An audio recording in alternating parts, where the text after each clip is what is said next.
Good afternoon. So, nandito na naman tayo. Gagala kami nila Bella ng mga Biikers.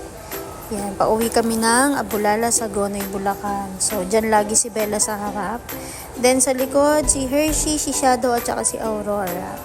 Iwan muna si Porky at saka si Moana kasi balikan lang din naman. So, punta muna tayo sa gasolinahan.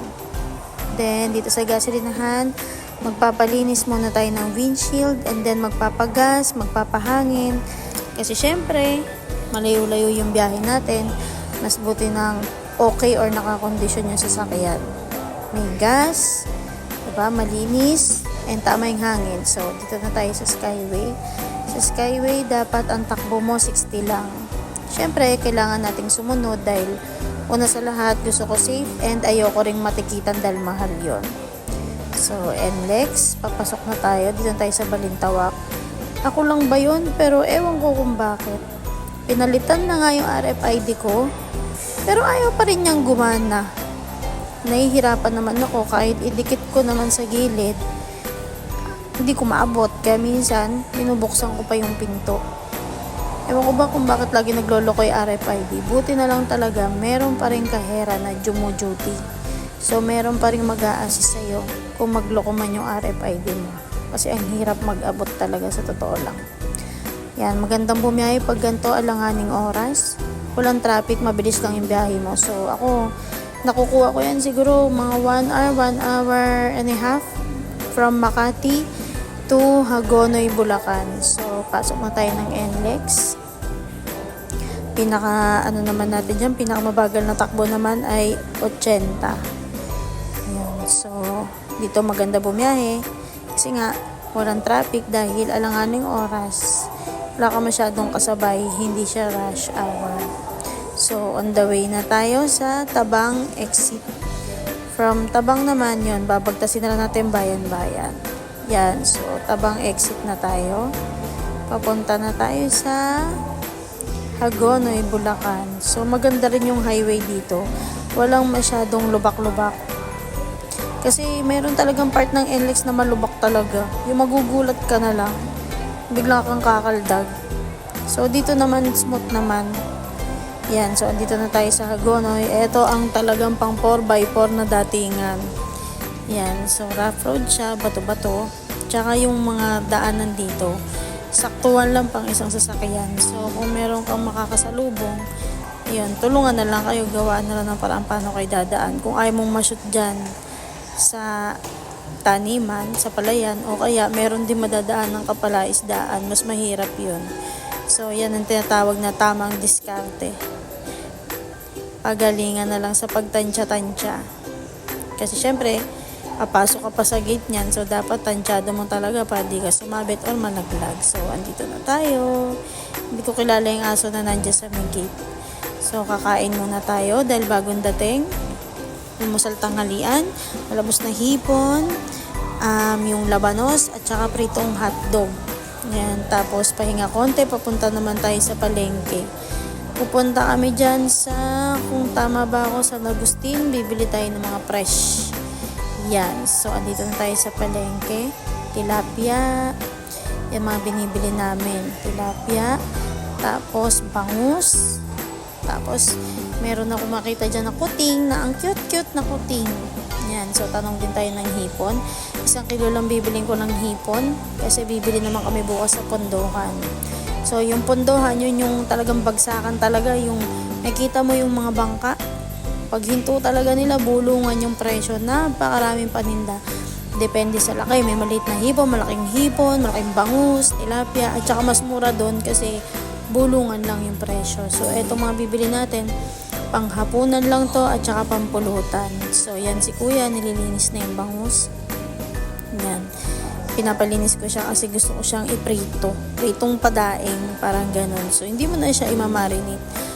Piprito mo lang siya, tapos pag naluto na siya, pipigaan mo na lang ng kalamansi. Mas masarap yung kaysa yung parang babad sa suka, parang gano'n. So, mas masarap yung ganyan. Yung pipiritohin mo lang, piga sa kalamansi. Then, bibili naman tayo ng tinapang bangus.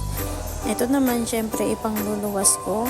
Dadaling ko yan sa Makati. So, pampasalubong at saka pambaon din sa opisina. Yan, dito kasi maganda talaga pagkakagawa. Kumbaga sa Hilaw yan ay sariwang-sariwa. Yan, so bibili tayo ng 1 kilong hipon. Pangsigang lang ngayong gabi. Yan, so depende rin sa laki. Yan, so nakita niyo naman fresh lahat ng paninda dito. Pero mas fresh doon sa pupuntahan natin bukas. Kasi doon talaga buhay, talaga lahat na mabibili mo. Yan, so tapos pagtas natin mamili, punta naman tayo sa bilihan naman ng fishball. So, pili-pili lang dyan. Hindi kasi ako sanay talaga mamili ng hipon kaya si Tita Linda mamimili. So, yan. San Jose fishball. Yan naman, gusto-gusto ko yan. 5 balot yung binili kong ganyan. Kasi, ang sarap niyang pantawid gutom program. Mura lang yung 1 balot. Tapos, pag pinirito mo siya, ang laki. Para siyang kasing laki ng squid ball. Basta masarap yan. Legit na fishball. So, pagalingan na lang sa paggawa ng sausawan. Pero minsan ako hindi na gumagawa ng sausawan. Then, bili naman tayo ng talaba. Yan. So, merong talop na tinatawag. Yan, yung parang nakababad sa tubig. Tapos, meron naman yung ikaw pa yung magtatalop. Ayoko na nun. May pahihirapan ko pa yung sarili ko, diba? Na magpupukpok. So, dito na tayo sa talop na. Suka na lang ang katapat. Yan. So, pauwi na tayo. Nabili na natin yung mga pang-tan puluts para sa gabi. And then, pang-ulam din. So, ito madadaanan natin. Yan. Palaisdaan. Left and right yan. Kaya dapat talaga maayos ka mag-drive. Nung nakaraang linggo lang daw, meron daw nalaglag dyan na ban eh. Siguro, nakainom mo. Ewan ko lang din. Baka hindi taga rito. So, hindi niya natansya. So, yan yung magandang tanawin. Simpleng buhay. Backride ka lang sa tricycle, di ba? Kahit mainit, deadma. Ang sarap talaga sa probinsya eh. Ang kulang na lang talaga pera. Kasi hindi naman pwedeng magbakasyon ka sa probinsya nang wala ka lang din pera, di ba? Kailangan may panggastos ka. Pero ito yung pinakamasaya talaga eh. Kung may negosyo ka lang, simpleng buhay pero masaya. Then, ito naman, 4:30 a.m., si Kuya ulit yung nirentahan nating tricycle. Papunta naman tayo sa Pondohan ng Santo Niño. Yun yung mga buhay lahat bibili mo. Yan o, diba? Kitang-kita mo, pagbaba ng bangka. Ayan yung mga bankero. So, sort yung mga paninda nila. Then, tsaka nila iaalok yan, bulungan. Yan o. Tama buhay pa yung mga alimango. Diba? Depende sa laki yung presyo. Depende rin sa bulungan. Kumbaga, bidding. Depende rin sa bidding. So, ako, ang bibiling ko lang is 5 kilo para sa amin, tsaka sa mga kapatid ko. Kasi iba yung fresh eh. Mataba yan. Kahit yung mga sipit na maliliit niyan talaga, may makakain ka talaga na masarap talagang malaman. So, gagawin ko dyan, halabos lang din. Kasi hindi naman ako mahilig sa gata. Ewan ko kung bakit. Nagdi-jebs kasi talaga ako pag may mga gata-gata. So, mas okay na yung halabos lang. Tapos, sausaw mo lang sa suka, sili, tsaka maraming bawang para hindi ka ma-high blood. Yan, so namimili na si Kuya, bibili na tayo. Iba-ibang tindero yung binilan ko niyan eh, kasi depende sa laki yung gusto ko. Yan, so pipili siya, parang 2 kilo lang yata yung kinuha ko sa kanya o 3, tas yung isa sa kabila niya. Kasi marami naman yan eh, maraming mangingisda yan, maraming tindero. So depende lang sa'yo kung sino matipuhan mo, doon ka bibili, diba? So yan si Kuya. Sabi ko, Kuya, magbablog ako, hello ka muna. Yan, so patawa-tawa lang si Kuya dyan. Ang galing nila mamili kasi hindi sila nasisipit, nakakabilib. Kung ako yan, ako nakakatakot kahit may plastic. O, diba? Ismail si Kuya. Kikiluhin na niya. Tama yung timbangan niya. Nakasentro yan sa gitna talaga.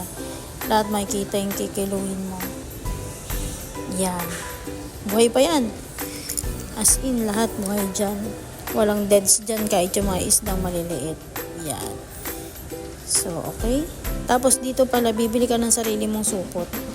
Ikaw magsusupot ng kinilo nila. Tapos magbabayad ka doon sa parang yun sa likod. Yung may mga booth. May mga kiosk. Doon ka magbabayad. So, yan. So, bibili naman tayo ng tilapia naman. At saka hipon. So, bayad-bayad muna tayo kay Kuya.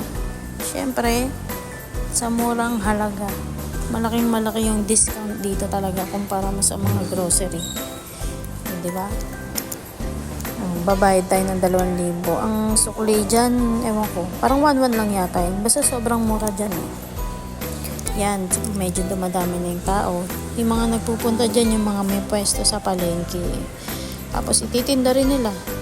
'Di ba? Ipapasa din nila, tutubuan na lang nila. Napakadami niyan kasi hanggang alas 8 yata ng umaga may mga dumadaong dyan na bangka o ewan ko lang. Yun nga lang minsan mahirap din magpunta dyan kasi medyo baha din. Depende rin sa lakas ng ulan. So nakapamili na tayo, pauwi na tayo. Inabot tayo ng umaga. From 4 a.m. inabot tayong liwanag kasi iniintay ko yung gusto kong laki ng hipon eh. Bumili kasi ako ng maliit, yung suwayang tinatawag.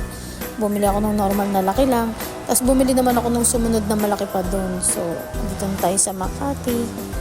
From Bulacan, no? Gumagalaw pa si Mr. Krabs. Diba? Ang sarap niyan. Hinay-hinay nga lang kasi nakaka-high blood. So, 2 cooler yun. So, eto yung picture. Ang ganda ng pondohan, diba? Ay, ang ganda talaga ng mga creations ni Lord. Then, eto yung hipon na puno yung lababo namin. Ito yung ibang crab, hinalabos ko para di masira. Tsaka yan talaba. Ayun lang. Thank you for watching.